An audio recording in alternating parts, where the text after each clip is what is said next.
From punching up on a trans woman, Do you mind not punching down on my people? I said, what might you mean? to handing a reality check to the entire feminist crowd. Fine. You are not a whore. But you are wearing a whore's uniform, I'll tell you that right now. Here are 8 times Dave Chappelle had zero tolerance for woke people, starting with the time Dave out-canceled the Me Too Hollywood crowd. And then I said something about it in one of my specials, and all these women actresses came after me. I said, man, fuck y'all too, you canceled. I ain't jerking off to none of your pictures again. They were like, who is he to tell us anything? I'll tell you exactly who I am. I'm the one that got off the bus and left $50 million on the bus and walked. Next, Dave suggested what feminists could have done instead of dancing to the cancel culture track. I agreed with these women. I just didn't agree with what they were doing about it. Because if these women were serious, you know what they would have done? They all would have fired their agents. And they would have went to the mailroom of one of these big agencies and found a woman that was busting her hump in there. And Dave wasn't done dropping facts just yet. If you want to talk to us, then you have to talk to her. And if they did that, then she would be big, and they would be big, and nobody would get fed to Harvey Weinstein. But did they do that? No. But Dave's next suggestion hit the outrage orchestra harder than Trump's 2025 re-election. Was that their idea? No. Surprisingly, it was mine. And what I think the feminist movement needs to be very successful is a male leader. I'll do it. Before he could even get elected, though, President Dave asked for his own absurd taxes. I will. I will lead you women to the promised land. I will make sure you get equal pay for equal work. I will make sure that nobody harasses you or fucks with you on the job. I will protect all of your interests. And all that I ask for in return is that you suck my dick. While Dave was punching up against all the feminists in Hollywood, the community still accused him of punching down, and Dave instantly clapped back. She said, do you mind not punching down on my people? I said, what might you mean? Before arriving there, Dave's cancel train first took off in 2005. I was doing a nightclub in Oakland 16 years ago, and this is the first time that the trans community ever got mad at me that I knew about. And I was nobody. I just quit Chappelle's show. It was like a nothing hole-in-the-wall club, and I was doing some transgender jokes in Oakland. It was 16 years ago. My pronoun game was not as nice as it is today. Fortunately for him, a Pronoun Games esports player would soon drop a guide. I went too far. I said things like trans and shit. I didn't know these words were bad, and a woman stood up and just gave me the business. Started screaming at me, and I'm sure it was a woman. But she kept calling me transphobic and all this shit. I'd never even heard these words before. It was really weird. I didn't trip. I just gave security the look like, get that bitch out of here. Not stopping there, the keyboard warrior took their battle to the front page battlefield. And then she went to the press, and the next day, one of the gay papers wrote all the same things she had said to me about me in the paper. Misquoted the jokes and was calling me transphobic. And again, all these words, I'd never heard them before. But every time that I talked with anybody from that community since, they always repeat the talking points from that article. But there was one line in the article that stung extra hard. My least favorite of which being, and I hate this phrase, they say I was punching down on them. Punching down. What the f does that mean? Now fast forward. It's 2019. Even decades later, Dave's run-ins with the Transformers wouldn't stop. I was drunk. I looked over my shoulder. I thought I was tripping. I guess who was in the bar? I thought I was seeing things. I looked across the room, and I saw the trans from the picture. Instead of catching real bullets, though, her bodyguards ended up catching Dave's strays. And she was with 2 big, buff, gay black dudes. I didn't know these dudes, but I know they was gay. If they had a dick in their mouth, they wouldn't look any gayer than they did just sitting there.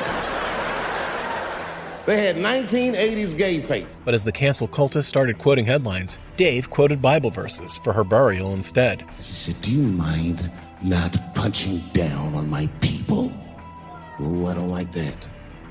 Normally I would have let it go, but I was drunk. I said, what might you mean?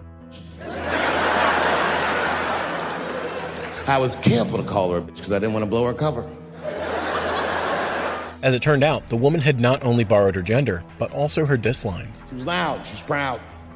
She let me have it in front of everybody. Screaming at me, all the talking points from that article. You transphobic, this and that. Kept clapping her hands in my face. Let me tell you something. I said, where you learned this from? Black bitches kept doing, let me tell you something, honey. So annoying. Next, Dave gave the woman a taste of her own culturally appropriated medicine. She kept calling transgenders her people. Isn't that weird? My people this, my people that. I said, what do you mean your people? Was y'all kidnapped in Transylvania and brought here as slaves? She said, my people have struggled for decades, honey. Decades. Adding another truth dose in her prescription, Dave explained why his jokes make headlines in the first place. And I looked at them gay black dudes like, is there anything you just need to tell this bitch? Clifford. Boy, that shit got on my nerves. And it got on my nerves because whenever someone says that to me, I know they've never seen me for themselves. They just repeat what they've heard. Dismantling the entire offense argument, Dave showed how the misandry mob wasn't his target at all. Any of you who have ever watched me know that I have never had a problem with transgender people.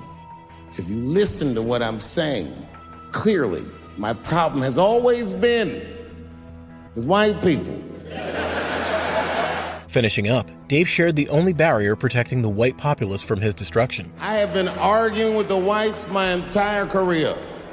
And just when I thought I had you guys on the ropes, you changed all the rules. Oh, yeah? Yeah, motherfucker. Well, I'm a girl now, and you must treat me as such.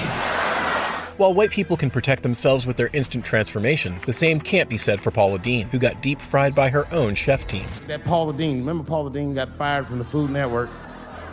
If you know anything about show business, it is really hard to get fired from the Food Network.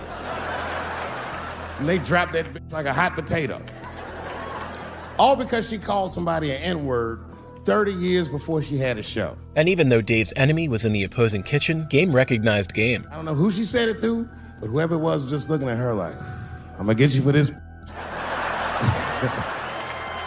That shit came back 30 years later like a Bill Cosby and sunk a battleship. Letting Paul's racism slide, it was her hypocrisy that scorched Dave's pan. And every black person was mad, but we weren't like that mad. It was more confusing than it was infuriating. I was just like, well, how's this bitch gonna call me a nigga when she taught me how to fry chicken? That's not fair. Next, Dave pointed out that the canceled chefs were overcooking dishes the actual customers never ordered. It's just name calling. Like, name calling does not break the modern black man. That's not gonna do the trick.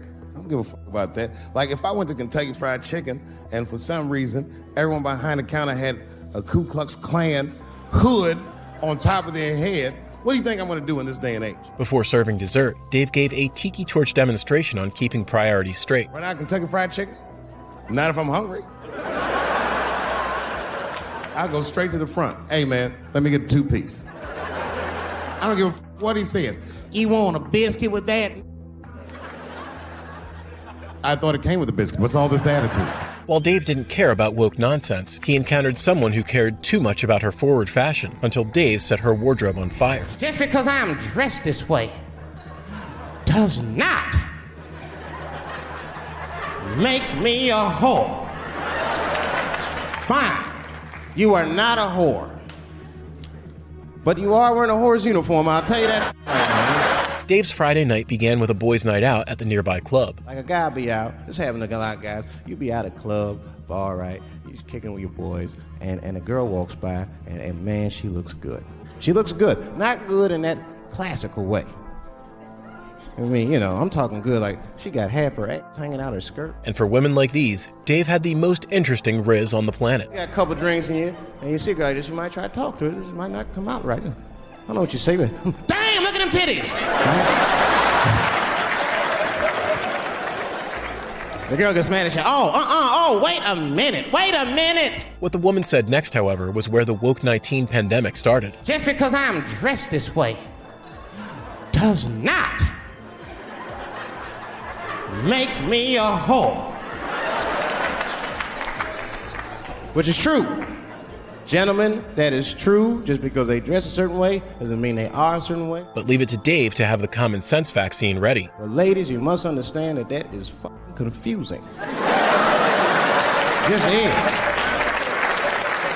Now that would be like me, Dave Chappelle the comedian, walking around the streets in a cop uniform. Somebody might run up on me. Oh! Thank God. Officer, help us. And just before the curtain call, Dave jailed Miss Skimpy Fashion using her own logic. Oh! Just because I'm dressed this way does not make me a police officer. Fine. You are not a whore. But you are wearing a whore's uniform, I'll tell you that right now. After finishing off the individual, Dave took it to the next level by taking down her entire squad and their fractured front next. You know, you hear all those letters together all the time, LBGT, LBGT, and you think it's just one big movement. It's not. All those letters are their own movement. They just travel in the same car together. And the road trip kicked off with the most flamboyant drivers revving the engine. My guess is the G's are driving that car. That makes sense to me, because there's white men in the G's. And these people are trying to get around discrimination and oppression, and you know how white dudes are. With a classic Chappelle drive-by, Dave introduced his pixie-cut passengers riding shotgun next. We know these roads. In fact, we built these roads. The rest of you buckle up, we'll get you to where you want to go. Of course, next to the G's in the passenger seat is the L's. Everybody likes the L's. And I might have failed chemistry class, but even I know the reaction of putting L and G together. The G's always say like little subliminal digs on them. It's unnecessary. It's not mean, but you know what I mean? They just be like, I wouldn't wear that. The only thing that breaks the tension between the L's and the G's are the B's in the back seat. That's right. While the B's loved everyone, though, no one loved them back. There's one thing that the L's and the G's agree on is that the B's are f***ing gross. They seem greedy to the L's and the G's, you know what I mean? They're just sitting in the back seat like, yeah, man, I'll f*** anybody in this car. What's going on, man? And naturally, the last backseater was the community that backseats everyone else's opinions. Sitting next to the B's, all the way in the back seat by themselves, looking out the window, that's the T's. Everybody in the car respects the T's, but everyone also resents the T's.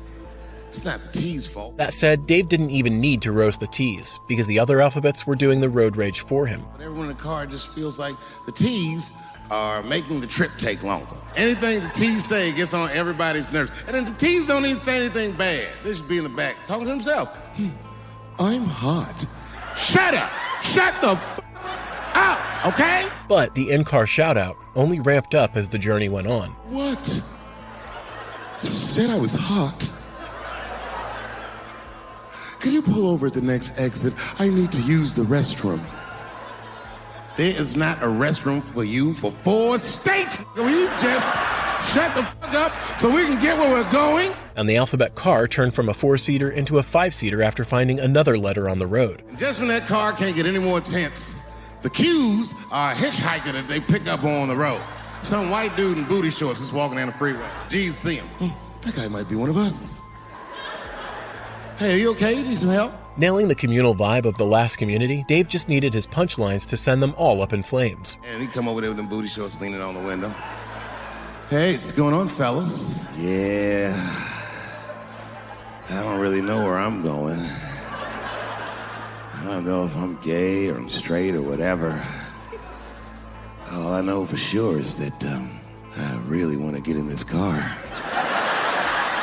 Despite their full car, though, the Rainbow Rangers still found space to dunk on Kyrie Irving's innocent tweet, and Dave instantly called them out for it. Kyrie Irving posted a link to a movie that he had seen on Amazon. No caption on the post or nothing like that, but apparently this movie had some, I don't know, anti-Semitic tropes or something. And it was some weird title like From Hebrew to Negro or something. But Dave was done with cancel culture's blame bar mitzvah. And the NBA told me he should apologize, and he was slow to apologize. And then the list of demands to get back in their good graces got longer and longer, and this is where, I draw the line. I know the Jewish people have been through terrible things all over the world, but you can't blame that on black Americans. Next, Dave explained how you can't accuse someone of a foul they don't even know how to commit. A fair punishment would be you should just post a link to Schindler's List and y'all write your own captions.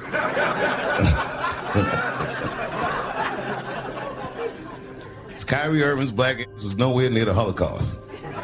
In fact, he's not even certain it existed. Not stopping there, Dave threw down a clean slam on woke corporations, using Nazi East's example. Nobody listens to me. When I tell these jokes, you ignore me. What did I say? I said, I don't want a sneaker deal, because the minute I say something that makes those people mad, they're going to take my sneakers away. And the whole crowd's like, ha, ha, ha, ha, ha. But now you see Kanye walking around L.A. barefoot with his chain out. And before dribbling on, Dave shared his genuine regret on how unfree free speech has become. This guy lost $1.5 billion in a day. $1.5 billion in a day. It shouldn't be this scary to talk about anything. It's making my job incredibly difficult. To be honest with you, I'm getting sick of talking to a crowd like this. Putting fear into action, Dave demonstrated his worry by treating all the controversial questions in his next interview like live grenades. I want to ask you, Dave, where do you draw the line when it comes to like cultural appropriation? What do you mean? Like as far as like white people appropriating like black culture? Okay, this is a controversial question. And I'm not sure if the premise of the question is correct. And knowing how easily his words get twisted, Dave did his own two-form factor authentication for Charlemagne's questions. For example, Kylie and Kendall today superimposed their images on Biggie and Tupac. T-shirt. And they got T-shirts. Right. Okay, and as a black person or person from that culture, you feel like they It's disrespectful. Disrespectful. Yeah. As always, Dave delivered the only logical take in the entire cultural appropriation conversation. Kylie and Kendall, like, they don't understand what they're tapping into. They don't understand. I don't think they were doing that maliciously. I just think that they're never gonna, black dude, they're not gonna see the world. If you had some glasses that someone could put on just to see the world how you saw the world, they'd be probably terrified. But when DJ Envy brought up the idea of Dave himself getting canceled, he made it clear that's never happening. Now, when everything's so sensitive now, do you think you could do the Dave Chappelle show and not have backlash? Because it seems like everything is sensitive. You say a word and people are already crying and picketing outside of things. Hey, man, president grabs girls by the... That's all you need to know, right? That's what it's at. And before finally moving on, Dave explained why comics should never fear cancellation. And comedians wipe out. You know, everybody does. Sometimes you're going to say something and you might be wrong, but that's the nature of the genre. You know, to not take a chance for fear of that would not be being true to the muse. Would you ever apologize if you said something too far? If I actually can see this too far. While the entire community tore Dave down for his jokes, Norm Macdonald lifted him up with an irresistible offer when Dave was struggling with his father's death. He called me up and he goes, Dave, he says, I'm doing a movie with Jim Carrey. Do you want to meet him? And I said, yes, I do. And it was the first time I could remember since my father died being excited. And the movie was called Man on the Moon. And Dave soon found out that there was a 2-in-1 legend combo waiting for him. I didn't know any of this. And in this movie, Jim Carrey was playing another comedian I admired, the late, great Andy Kaufman. Yes, and Jim Carrey was so immersed in that role that from the moment he woke up to the time he went to bed at night, he would live his life as Andy Kaufman. When the meeting arrived, though, Dave was in for a strange surprise. I didn't know that. When they said cut, this thing was still Andy Kaufman. So much so that everybody on the crew called him Andy. I didn't know any of that. I just went there to meet him, and when he walked into the room where we were supposed to meet, I screamed, Jim Carrey! And everyone said, no! Before long, Dave got dragged into Jim Carrey's pretend act as well. Call him Andy. And I didn't understand. And then he came over and he was acting weird. I didn't know he was acting like Andy Kaufman. Just like, hey, how you doing? And I was like, hello. Andy? And while Dave appreciated the legendary event now, his tune was completely different back then. In hindsight, how lucky am I that I got to see one of the greatest artists of my time immersed in one of his most challenging processes ever.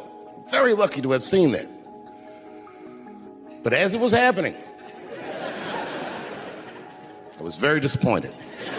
But the reason why the story is here is revealed when Dave unveils his own Oscar-level setup. Because I wanted to meet Jim Carrey, and I had to pretend this nigga was Andy Kaufman all afternoon. Anyway, I say all that to say, that's how trans people make me feel.